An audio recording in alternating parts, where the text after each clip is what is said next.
Hi guys, it's Ross here from Shades Chaos Games.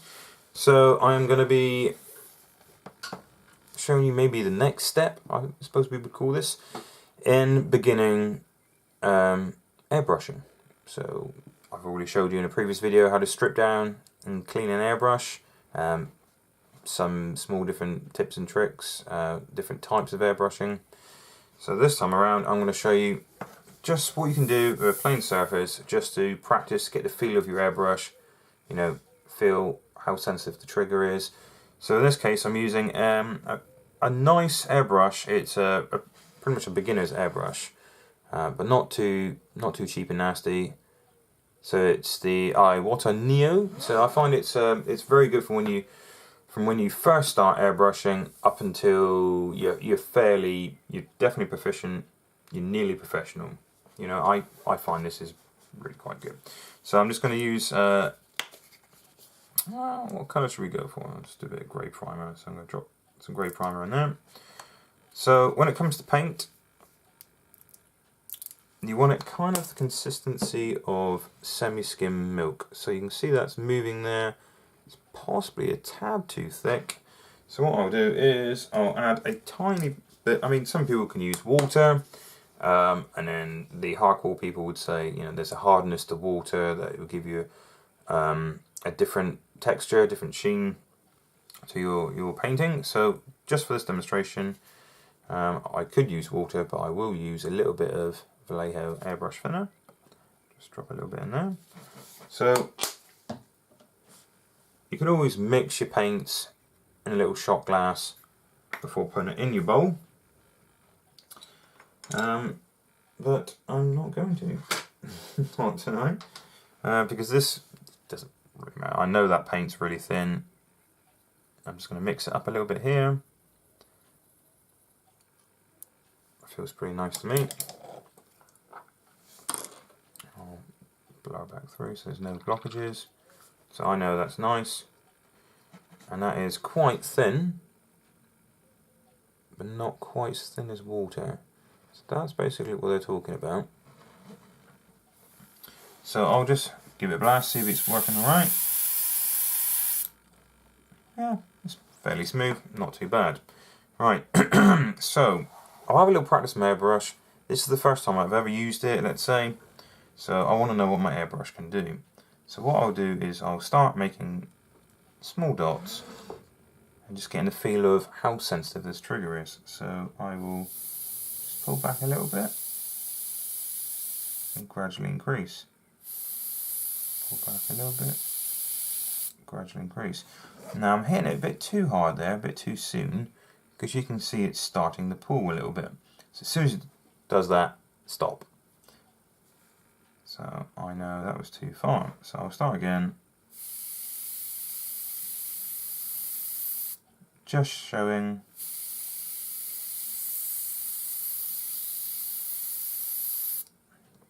Start getting a bit wet, so I wouldn't want to do much more than that.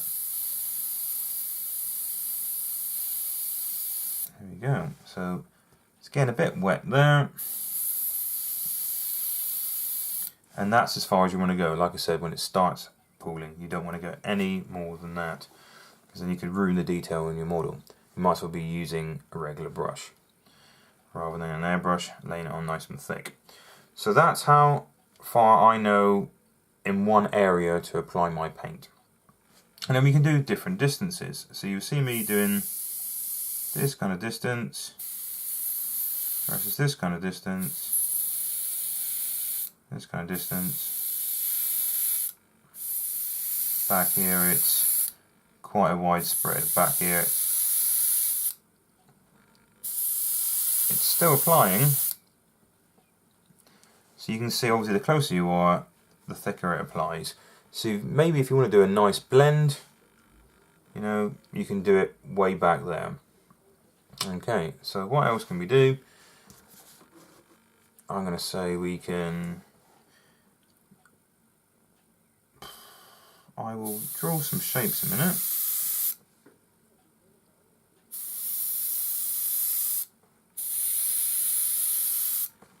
And we will learn about control.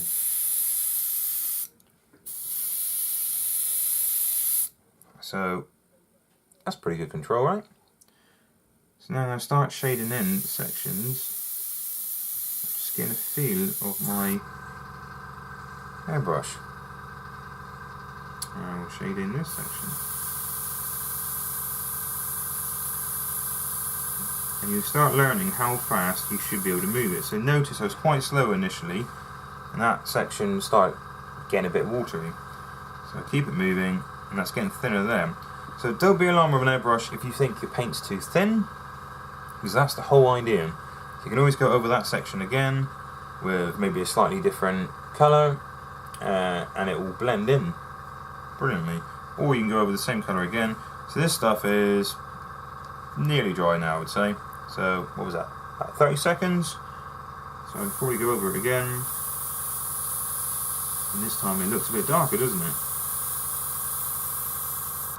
There you go. So I can try it again, maybe in another 30 seconds or a minute, because this is our modelling paint, so it dries pretty much the same as when you're using a brush. So it hasn't sped that up at all. But it's just a smoother transition with your colours and airbrush. And thinner layers. You know, it's nice and smooth. The finish on a model you put too much paint on, you can see the grains in it. You can see the brush strokes. With an airbrush, it's nice and smooth, always an even coverage. Alright, so I will just a little play to see what my airbrush is capable of. That's nice and gentle there. At the moment I'm running on 18 psi. So if I was painting something a bit more technical, I'd probably knock it down a bit more. But just notice now, I will just show you how far I am spraying regards the button. It's barely going back at all before I stop, because I was getting wet then. So just to see how far back I go, that's hardly anything. I mean, the longer I leave it, the more it's going to apply, but that's just very, very slight, and it's barely dropping any paint. Slightly more, I would say that's about a quarter of the way. If I go back all the way, this is the extreme. This is not what you want to do. So I'm going to pull it back all the way. That's just going to dump a load of paint. So that was just for a second, and that's fairly moist. I'm holding it now for a couple seconds, all the way back. That is ridiculous. The amount of paint that's just come out there, you should never ever paint like that. So I was pulling this one back about a quarter of the way, which is nice level control, and I want to keep it moving about that kind of speed. But every airbrush is different. You know, your techniques may change over the years, and depends what you're painting as well. If you want something with a lot of grains, like the surface I'm using right now is actually quite corrugated, so I might want to work my way in there to get all the corrugations, because unless you're painting tanks, there's not many flat surfaces on miniatures. But this stuff is ideal. You know, if you want to lay paint down about this fast on a miniature, that's great, but you're going to need several coats of paint.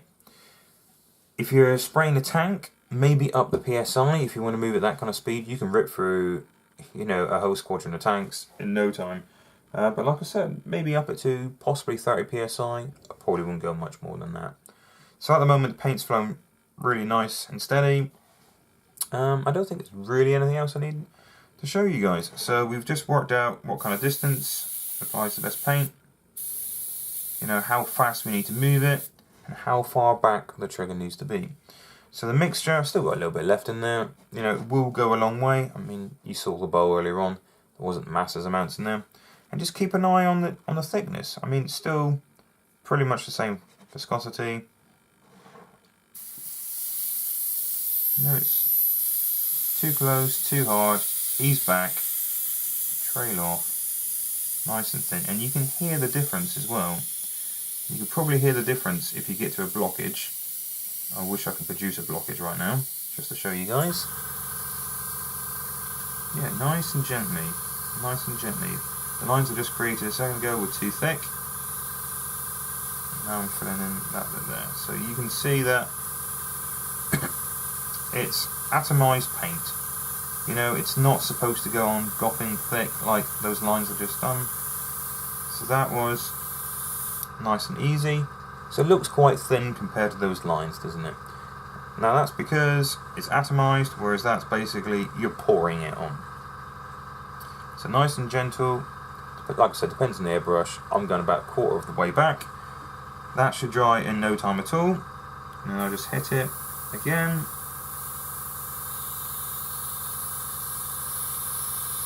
You can already see just with 2 layers, even grey on white, that's covering quite well. And you can hear the note change then. That means I'm coming close to the end of my bowl. Alright, so that's all that's definitely empty.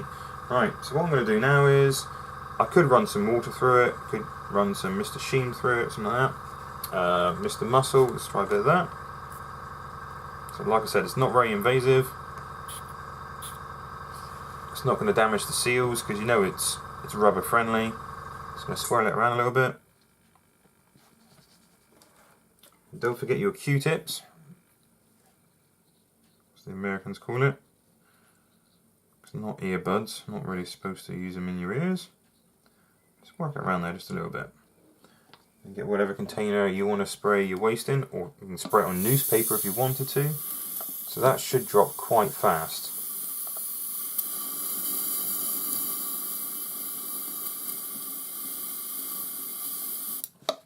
You can always blow it back a little bit. So blowing back, put your finger over the end with the shroud on, because you would stab yourself in the needle else. So you know it's fairly airtight, and gently pull that back till it starts bubbling. Like that. If you pull it back too hard, it starts doing that. Pull it back all the way, it'll just throw it back out.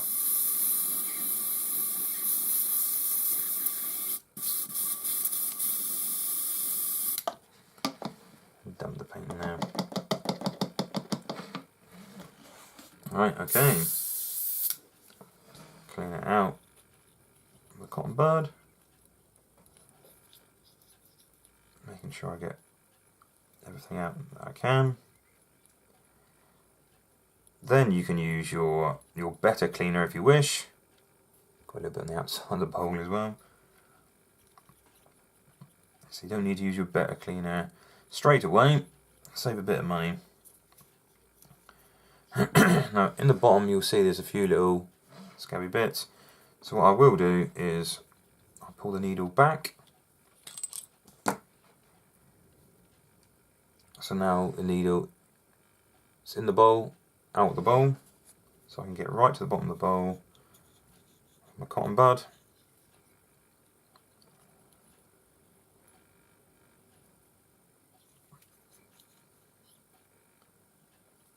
Get all the bits of paint in there.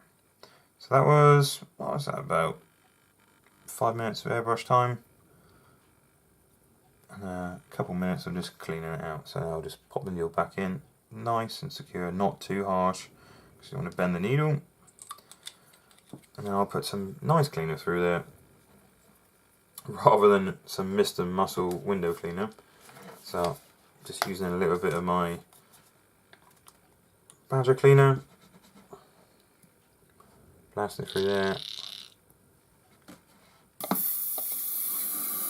And it's dropping really well, so that shows me there's no blockages in there.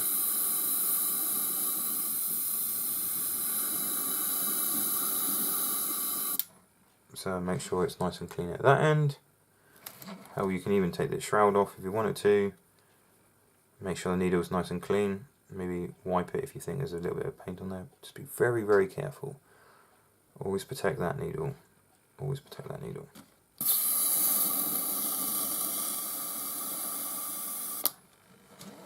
Now I get a clean cotton wool bud. And that's about as much cleaning as you really need to do if you stay on top of it. Nice and clean again. Okay. So yeah, that's about the level of cleaning you need to do for about this much work, and this is just prattling around, chucking loads and loads of paint. So you imagine this much paint you could easily paint a couple, or at least base coat a couple of models. So that was just messing around this evening. You can see how thick the paint is if you go flat out, and that's not what you want from an airbrush. That's possibly even thicker than using a regular brush to paint your miniatures. That's 2 coats of paint there, and that's probably about right. But you can always go a bit harder if you want to. You can even do a blend, a transition of paints to 2 different colours that are similar, and you can blend. So kind of like wet blending with watered down paints or glazed down paints, but it's a lot easier to apply with an airbrush. But just practice, make some weird and crazy shapes on a blank bit of paper when you first have your airbrush. Just get a feel of how far back you need to pull it. You don't need to go all the way back, and the kind of distances and patterns you can do. Just experiment before you get your model and blast it. Just see what you can do, see what your airbrush is capable of, and have fun. Keep your airbrush clean, and definitely looking after the needle. Thank you very much for watching, guys.